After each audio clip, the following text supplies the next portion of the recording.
Bonjour et bienvenue sur TV WebDream. Aujourd'hui, nous allons faire un petit tutoriel sur comment installer Windows 7. Alors pour les besoins du tutoriel, moi je vais utiliser une machine virtuelle, mais vous pourrez reproduire exactement à l'identique ce que l'on va faire sur un PC existant et vous verrez que vous installerez Windows 7 sans problème. Donc pour faire ce tutoriel, il vous faut soit une clé USB contenant l'ISO d'installation de Windows 7, soit un CD d'installation de Windows 7. Donc si vous avez ça en votre possession, vous connectez votre clé ou votre CD, vous le mettez dans le lecteur de votre PC, vous démarrez le PC et il devrait démarrer sur le CD. Si ça n'est pas le cas, il vous faut aller modifier votre BIOS pour que la machine démarre directement sur votre CD ou votre clé USB. Ou sinon, vous pouvez faire une sélection du périphérique de démarrage à la volée, c'est-à-dire qu'au démarrage de votre PC, il vous suffit d'appuyer sur une touche du clavier. Alors en général, ça peut être F9, F11 ou F12, d'accord? Et va apparaître un menu qui vous permet de choisir sur quel périphérique vous voulez démarrer. Et à ce moment-là, vous sélectionnerez la clé ou le CD d'installation de Windows. Allez, donc nous allons démarrer l'installation de Windows 7.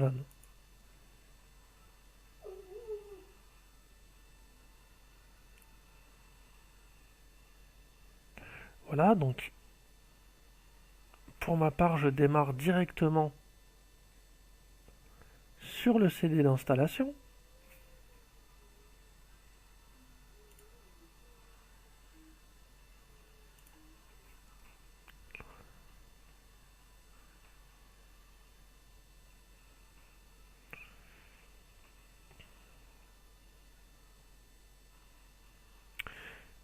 Donc j'arrive dans la fenêtre, alors, on va fermer juste ça, paf. J'arrive dans la fenêtre d'installation de Windows 7, donc je laisse toutes les options en français, évidemment. Je lui demande de l'installer maintenant. J'accepte les termes du contrat de licence, je valide le CLUF. Dans les options qui sont là, je vais lui dire que je fais une option personnalisée. Donc dans un premier temps, Windows va me montrer les disques durs présents dans ma machine. Donc je peux en avoir plusieurs, dans le cadre de mon exemple, je n'ai qu'un disque dur. Donc je vais lui demander de m'afficher les options de lecteur. À partir de là, je vais pouvoir créer une nouvelle partition qui va pouvoir accueillir mon Windows. Donc je vais faire simple, je vais sélectionner l'ensemble de l'espace disque existant. Nouveau, donc il me propose la taille totale, j'applique. Je mets OK. Et donc je vois que le système m'a créé une partition de 60 Go. Il s'est réservé 100 MO pour le MBR, le Master Boot Record. En fait, c'est ce qui va permettre au système de démarrer directement sur Windows. Alors pour ceux qui auraient déjà des disques où il y a des partitions, pas de problème, vous sélectionnez les partitions qui ne vous intéressent plus, vous les supprimez. Alors attention, supprimer une partition revient à supprimer l'ensemble des données qui s'y trouvent. Donc il faut absolument que vous ayez fait une sauvegarde des données si elles sont importantes pour vous. Donc dans notre cadre, nous allons simplement créer donc notre partition d'installation de Windows. Voilà, je mets suivant et vous allez voir que l'installation va démarrer. Donc là, il suffit de laisser Windows travailler. Une fois que les fichiers d'installation seront décompressés, le système va vous rendre la main et je vous expliquerai comment valider les étapes suivantes d'installation. A tout de suite. Alors, si tout s'est bien déroulé, nous arrivons dans le cadre de l'installation de Windows à une fenêtre qui nous demande de rentrer le nom d'utilisateur. Donc moi je vais appeler mon utilisateur test. Il me demande de rentrer un mot de passe. Alors on peut passer cette étape, mais je vous conseille fortement de créer un compte administrateur avec un mot de passe. Ça vous servira plus tard dans la protection et dans la gestion de votre machine.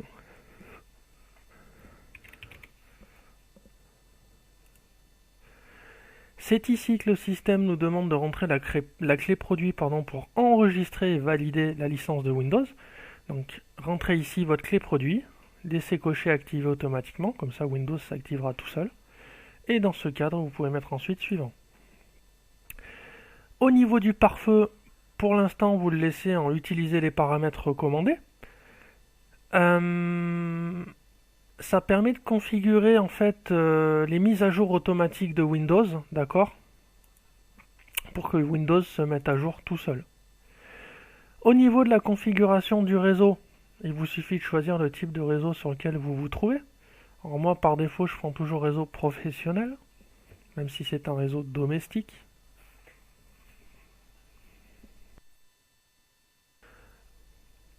Et voilà, Windows est installé. Alors vous allez me dire, c'est bien, c'est fini. Alors pas tout à fait. Pour que l'installation de Windows soit propre, il vous faut absolument installer les CD de drivers qui sont fournis avec votre matériel. Les drivers sont des petits programmes qui vont permettre à votre machine d'utiliser tous les composants. Donc le driver de la carte mère, enfin c'est les drivers, puisque maintenant la plupart des composants sont intégrés dans la carte mère. Il vous faut aussi au besoin installer les drivers de votre carte vidéo, si vous avez une carte vidéo dédiée.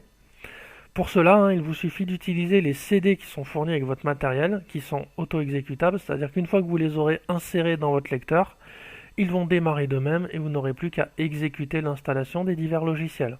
Moi, dans le cadre de ma machine virtuelle, je vais installer les drivers VMware Tools, puisque j'utilise une machine virtuelle VMware.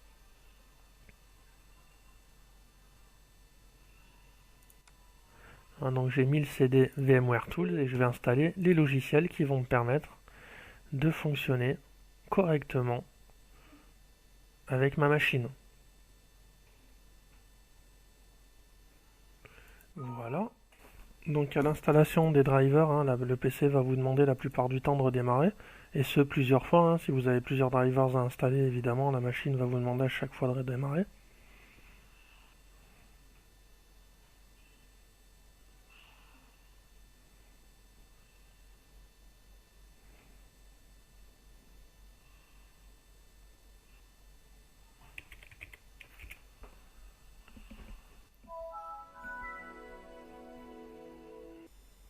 Je vais juste changer la résolution de mon écran pour qu'elle s'adapte à ma fenêtre de capture.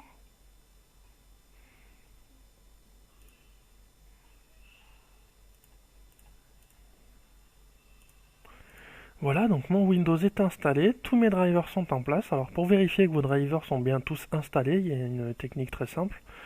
Vous faites un clic droit sur ordinateur, vous allez sélectionner propriétés, gestionnaire périphérique, et dans le gestionnaire périphérique, tous les périphériques doivent être correctement installés, c'est-à-dire qu'il ne doit pas y avoir de point d'exclamation de périphérique en inconnu, ce qui voudrait dire qu'un de vos périphériques est mal ou pas du tout installé, d'accord? Donc une install clean propre de Windows, tous les périphériques sont correctement installés. Alors dernière petite chose, Windows 7 n'est pas livré par défaut avec un antivirus. Alors ce que je peux vous conseiller de faire, c'est d'ouvrir votre navigateur et d'aller chercher l'antivirus gratuit proposé par Microsoft qui s'appelle Microsoft Security Essential, qui est très simple d'utilisation et d'installation, puisque l'antivirus se gère tout seul. Microsoft Security Essential, check. Donc je vais prendre le premier lien qui m'est proposé et il me propose de télécharger directement l'antivirus, ce que je vais faire. Je vais même l'exécuter à distance.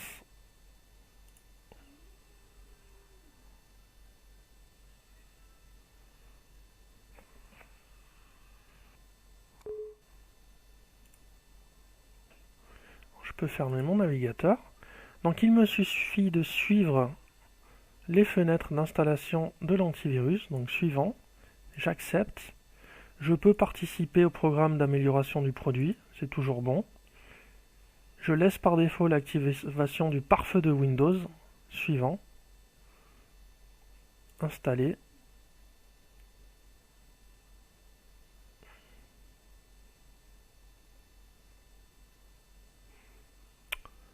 On me propose un redémarrage pour finaliser l'installation de l'antivirus, ce que je vais faire.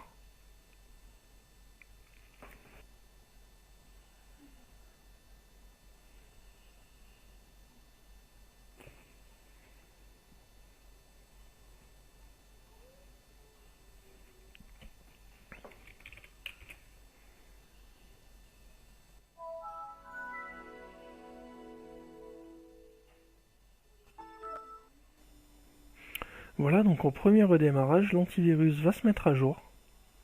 Et une fois que l'antivirus sera à jour, ma machine sera protégée. Sachant que l'antivirus de Microsoft se met à jour en général au rythme de 1 fois par jour. La protection est assez efficace, donc vous pouvez le laisser travailler. C'est un bon logiciel pour du gratuit. Voilà, donc vous avez donc une installation toute propre de votre Windows 7. J'espère que ce tutoriel vous a plu. Moi je vous dis à bientôt sur TV Web Dream.